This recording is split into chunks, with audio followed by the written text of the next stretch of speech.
પણ જેનામાં નેગેટિવતા હોય ને નકરી એને ઈ જ દેખાય.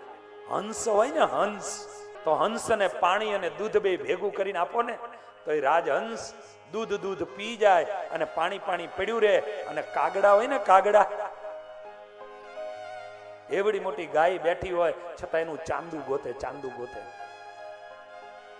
અને એટલે હું કાયમ એવું કહું, જિંદગીમાં જો બનો ને તો હંસ બનજો, જિંદગીની અંદર કાગડા બનવાનું ક્યારેય પસંદ ન કરતા. જિંદગીમાં બનો તો સુપડા બનજો, જિંદગીમાં ક્યારેય ચારણી ન બનતા, અભાવી અવગુણી ન બનતા, સુપડા બનજો. બેનો સુપડાની અંદર ઘઉં લે, બાજરી લે અને સુપડામાં લઈને સોજારે. પણ સુપડામાં જયારે સોજારે ને ત્યારે એનો કચરો આગળ આવે એટલે એને બેનો આમ કરીને કાઢી નાખે અને ઘઉં કે બાજરી હોય ને એ અંદર પડી રહે.